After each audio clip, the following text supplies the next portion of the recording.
वर्तमान महाराष्ट्र। मी सचिन मिंगाळे, अखिल भारतीय ठेका मजदूर महासंघ महामंत्री म्हणून जबाबदारी। आत्ता जे आपल्या अध्यक्ष नीरज खराजींनी सांगितलं त्या संदर्भातल्या सर्व नोटिसेस आज आपण माननीय कामगार आयुक्त कार्यालय, माननीय पोलीस निरीक्षक, निर्मल नगर आणि BKC या सर्व ठिकाणी आपण नोटिसा पोहोचवलेल्या आहे।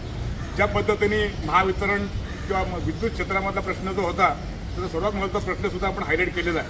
तो म्हणजे ज्या पद्धतीने की माननीय न्यायालयाने अवॉर्ड डिक्लेअर केला, ते अवॉर्डचं इम्प्लिमेंटेशन, पालन, अंमलबजावणी अद्यापर्यंत महावितरण कार्यालयांनी केली नाही।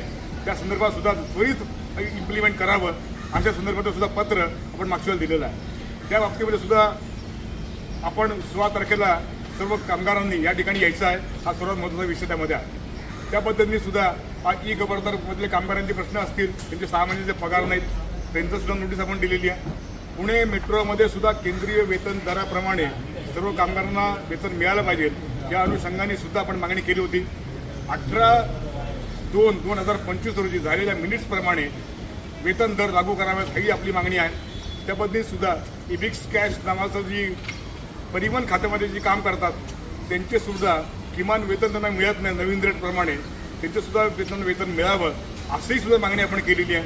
या संदर्भातल्या सर्व नोटिसेस भारतीय मजदूर संघाच्या वतीने आज आपण इन्व्हर्ट केलेल्या आहेत। तर या माध्यमातून सर्वांना विनंती करण्यात येत आहे, आवाहन करण्यात येत आहे की 16 एप्रिलला कुणीही घरात बसून राहू नका।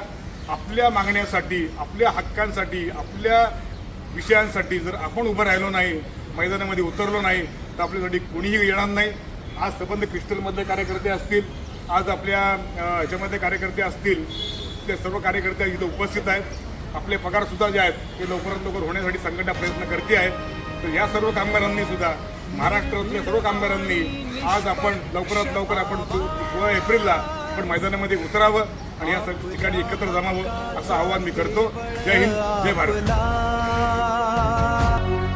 वर्तमान महाराष्ट्र।